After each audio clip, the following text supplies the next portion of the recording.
مسما ایک صحابی ہیں امام صادق علیہ السلام کے، تو وہ آئے امام کی خدمت میں، عراق کے رہنے والے تھے۔ امام نے خود پوچھا کیا تم اہل عراق سے ہو؟ اس نے کہا جی مولا۔ امام تھے مدینہ میں، تو امام نے فرمایا کہ کیا میرے جد حسین کی زیارت پہ جاتے ہو؟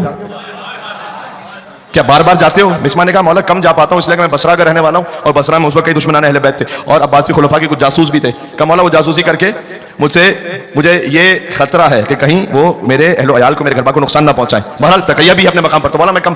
امام نے، اب وہ امام ہی کیا کہ اگر کوئی مومن کسی مشکل میں ہے تو اس کا راستہ نہ بتلا دے امام۔ ہائے ہائے ہائے۔ تو امام علیہ السلام نے کہا کہ اچھا چلو بار بار زیارت پہ نہیں جا پاتے تو کیا حسین کے ذکر کو سن کر گریا کرتے ہو یا نہیں؟ اب ما تصنع بحسین، کیا جو حسین پر ہوا تھا، دیکھو یہ وہ زمانہ ہے امام صادق علیہ السلام کا کہ کتنے ہی حسنی سادات علیہ السلام میں سے امام زادے شہید ہو رہے تھے۔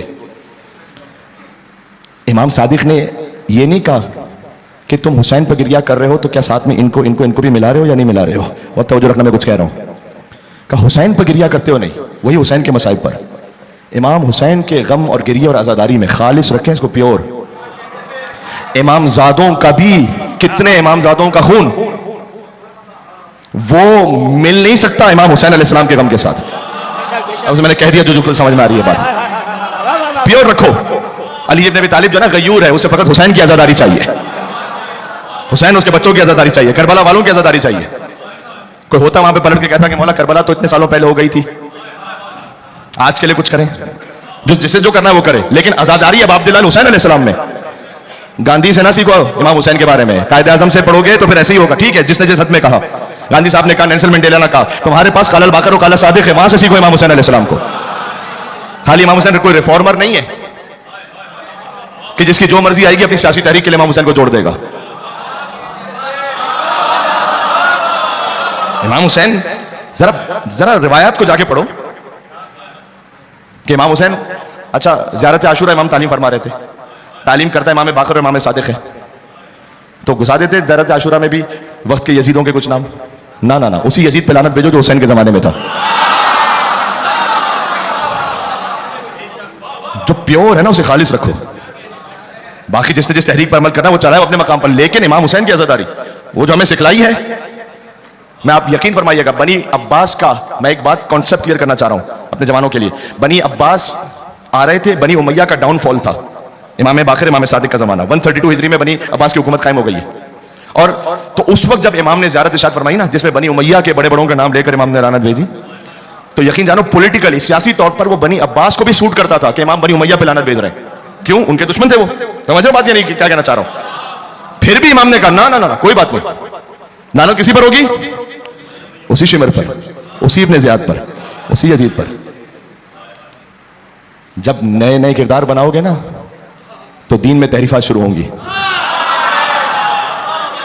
بڑے اطمینان سے کہہ رہا ہوں میں، اور آج کوئی میرے سامنے مناظرہ کر لے آ کے، کالا باقر اور کالا صادق سے کرنا مناظرہ، اصول کافی سے کرنا، بحر الانوار سے کرنا، لا کے جیب کی کتاب سے کہیں لا کے نہ کرنا میرے سامنے۔ دو جملے عربی کے پڑھنے آتے نہیں ہیں، ہمارے سامنے بولنا شروع کر دیتے ہیں۔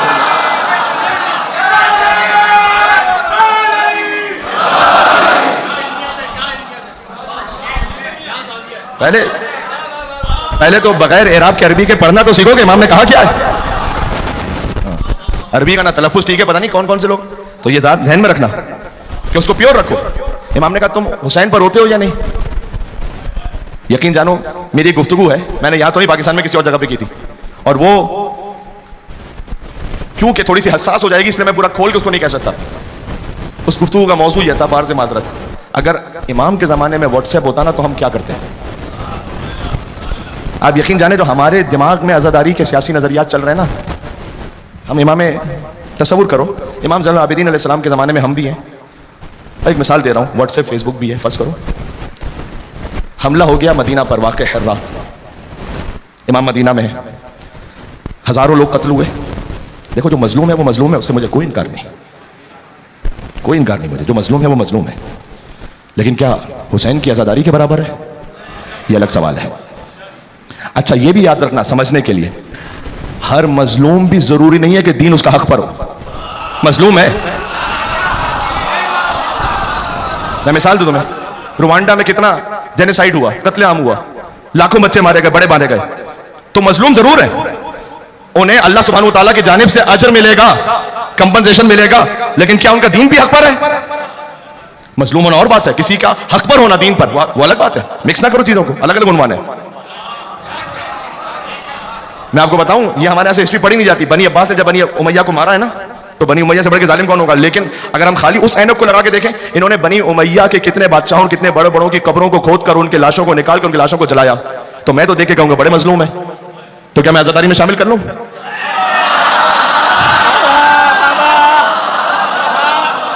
जरा समझो।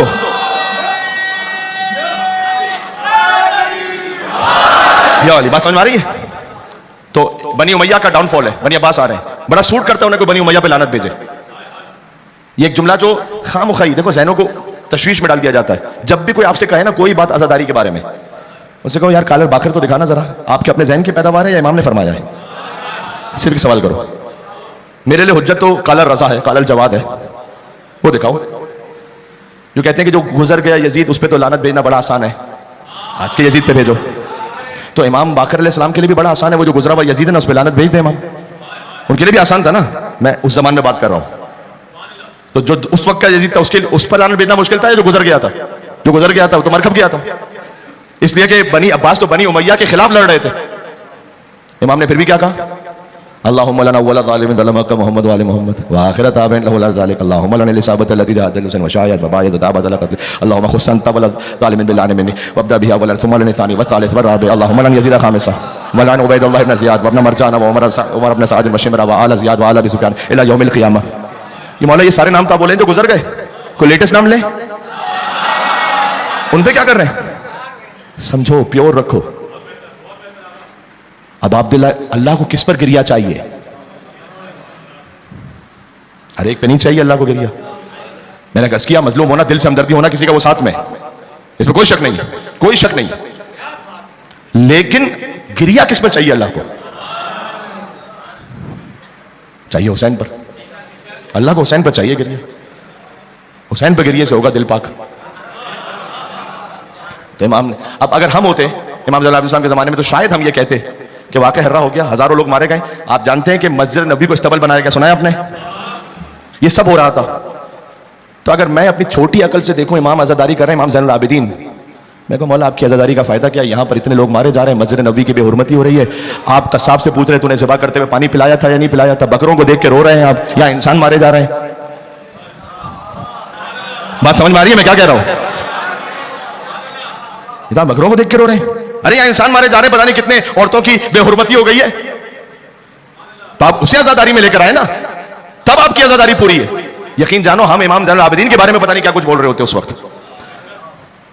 क्योंकि हमने आज़ादारी को जो है ना अपने छोटे दिमाग से समझा हुआ है, जहाँ कहीं जिसको चाहता है उठा के फिट कर देता है। और इसलिए कि आज़ादारी के हकीकी वारिस इमाम ज़मान अलैहिस्सलाम है ना, और वो पर्दा गैबत में तो कोई पूछने वाला नहीं, कोई बोलने वाला नहीं है। हाँ, जो भी बोल दो उनके नाम पे। तो बात समझो, कालर बाकर काला सादिक से ऐसे बात करो आज़ादारी के बारे में। और जब आपने एक स्टेप उठाया ना, आपने कहा देखो दौरे हाजिर के यजीद पे मैं लानत भेजता हूं उस पर, लेकिन आज़ादारी का मामला कुछ और है। बात समझो, मिक्स ना करना बात को। जब आपने दौरे हाजिर का यजीद बनाया तो पता है नतीजा क्या निकलेगा? खुद बखुद उसके मुकाबले में कोई दौरे हाजिर का हुसैन भी हो जाएगा। इसलिए जब आप एक स्टेप एक जाविये पे गलत चले ना, तो फिर उसके बाद एक के बाद एक के बाद एक के बाद एक मामला शुरू हो जाएंगे। इसलिए जो इमाम ने सिखलाया है, जिस तरह सिखलाया है, मिसाल के तौर पर कोई भी लफ्ज़ कहे, आज का यजीद, आज का ही, आप कहें कि इमाम अलैहिस्सलाम ने क्या किसी को भी अपने ज़माने में ये कहा है और आज़ादारी में उसे शामिल किया है? ये सवाल है। क्या हारून रशीद का नाम लेकर इमाम ने आज़ादारी में शामिल कर दिया? उससे बड़ा कौन होगा? मामून रशीद से बड़ा कौन होगा? इमामों का कातिल है नहीं, वही इमाम ने कहा वही ज़ारत आशूरा पढ़ो। कॉन्सेप्ट्स क्लियर रखो। हाँ, बड़ा आसान है। आप चूंकि सोशल मीडिया है ना, तो कोई भी 2-3 पोस्टें आती हैं तो जवान का जहन बहक जाता है। समझ आ रही बात? मैं इमाम सादिक अलैहिस्सलाम के ज़माने में अगर होता, तो मैं किसी खास हवाले से कह रहा हूँ, तो मैं तो उनसे कहता कि मौला आप यहाँ बैठ के आज़ादारी कर रहे हैं, हुसैन हुसैन कर रहे हैं, वो रो रहे हैं, यहाँ पर कितने ही बच्चे जो है ना दीवारों में चुनवाए जा रहे हैं। तो है ये जुल्म तो है, लेकिन क्या आज़ादारी इमाम हुसैन अलैहिस्सलाम, मजलिस इमाम हुसैन अलैहिस्सलाम में ये मखलूत होकर गिरिया होगा ना? हुसैन पे गिरिया करबला पे खालिस रहेगा। ये मैं इमाम ज़ादों की बात कर रहा हूँ, और तो किसी की बात भी नहीं कर रहा मैं।